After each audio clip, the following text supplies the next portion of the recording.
श्रावण माह महात्म्य तीसरा अध्याय।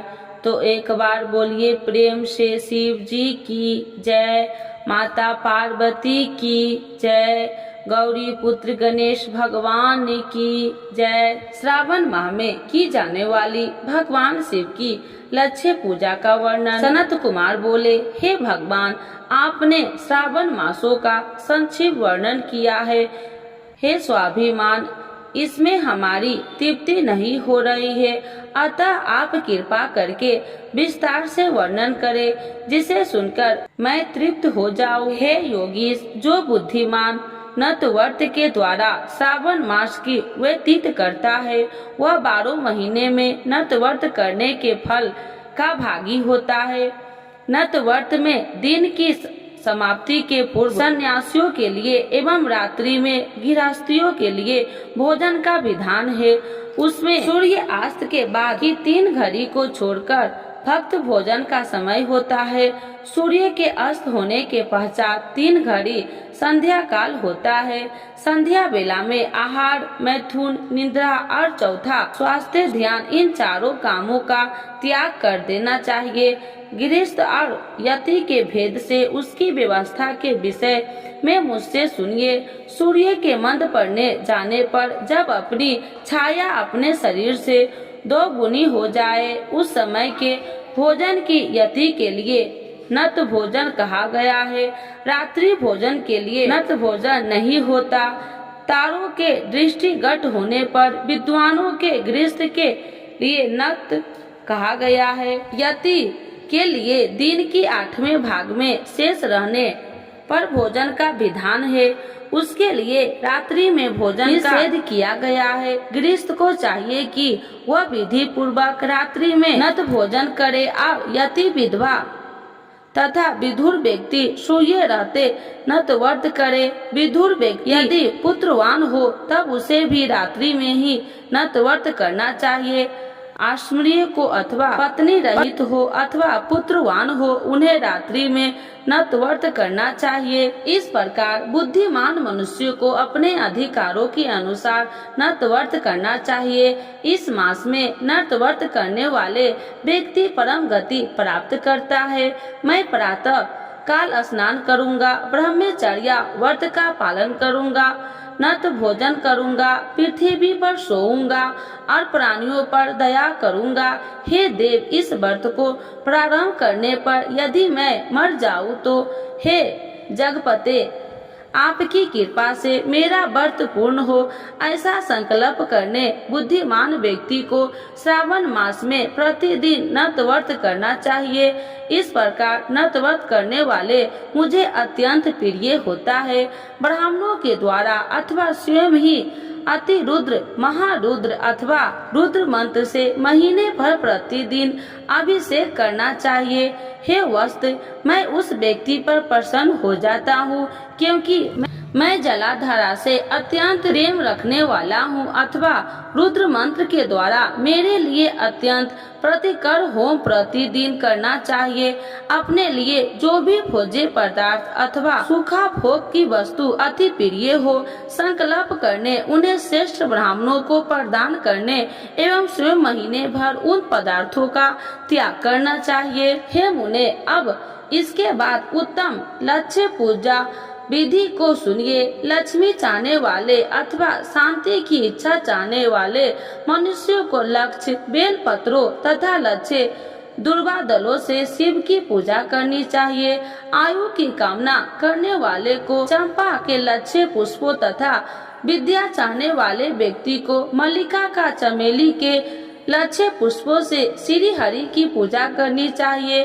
शिव तथा विष्णु की प्रसन्नता तुलसी दलों से सिद्ध होती है। पुत्र की कामना करने वाले को कटेरी के दलों से शिव तथा विष्णु का पूजन करना चाहिए।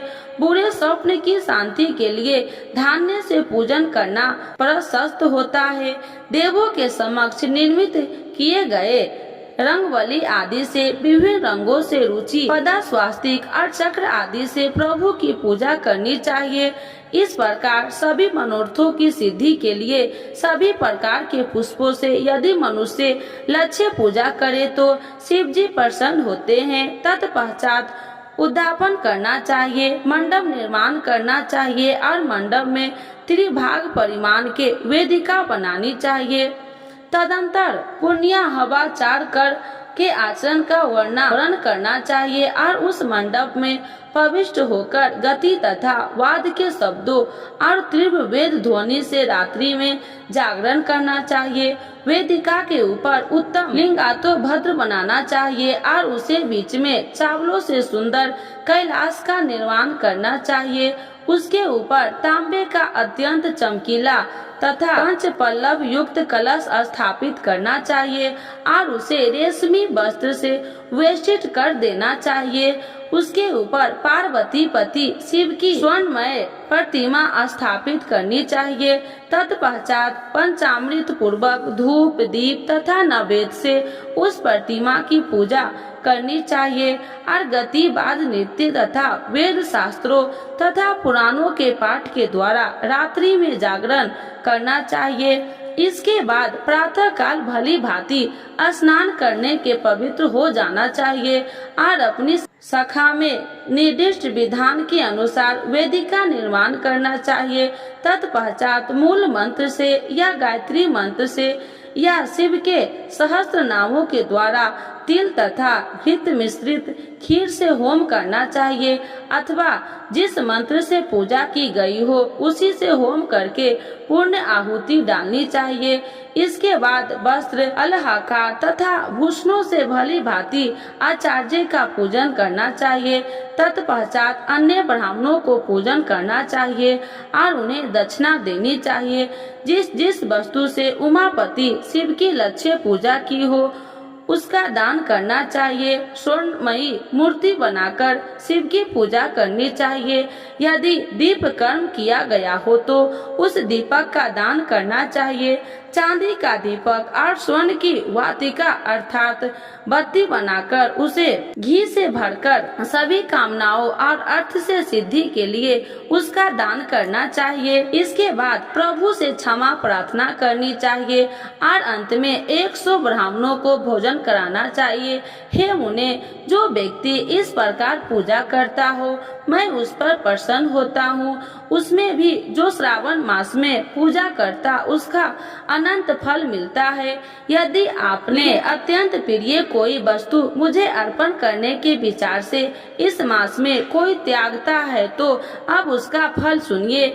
मैं लोक में तथा परलोक में उसकी प्राप्ति लाख गुना अधिक होता है। सकाम करने से अभिलिष्ट सिद्धि होता है और निष्काम करने से परम गति मिलता है। इस मास में रुद्राभिषेक करने वाले मनुष्य उसके पाठ की अक्षर संख्या से एक एक अक्षर के लिए करोड़ करोड़ वर्षों तक रुद्र लोक में प्रतिष्ठा प्राप्त होता है। पंचामृत का अभिषेक करने से मनुष्य परम अमर रत्न प्राप्त करता है। इस मास में जो मनुष्य भूमि पर शयन करता है उसका फल भी मुझसे सुनिए। हे द्विज श्रेष्ठ, वह मनुष्य 9 प्रकार के रत्नों से जड़ी हुई सुंदर वस्त्र से आच्छादित बिछे हुए कोमल गद्दे से सुशोभित देश तकियों से युक्त रम्य स्त्रियों से विषीभूत रत्न निर्मित दीपों से मंडित तथा अन्य मृदु और गुरुण डाकार प्रणाम अथवा हाथी दांत की बनी हुई अथवा चंद्र की बनी हुई उत्तम तथा शुभ शैया प्राप्त करता है। उस मास में ब्रह्मचर्या का पालन करने से वीर्य की दृष्टि पुष्टि होता है। ओज बल शरीर की दृढ़ता और जो भी धर्म के विषय में उपारक होते हैं वह सब उसे प्राप्त हो जाते हैं।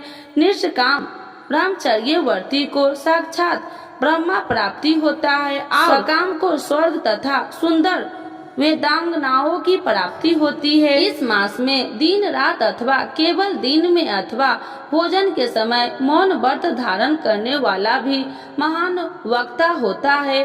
व्रत के अंत में घंटा और पुस्तक का दान करना चाहिए। मौन व्रत के महात्म्य से मनुष्य सभी शास्त्रों में कुशल अथवा वेदों वेदांग में प्रगत हो जाता है तथा बुद्धि में बृहस्पति के समान हो जाता है। मौन धारण करने वाले का किसी से कला नहीं होता, अतः मौन व्रत अत्यंत उत्कृष्ट है। इस प्रकार श्री स्कंद पुराण के अंतर्गत श्रावण मास महात्म्य तीसरा अध्याय पूर्ण हुआ। तो एक बार बोलिए प्रेम से शिव जी की जय, माता पार्वती की जय, गौरी पुत्र गणेश भगवान की जय।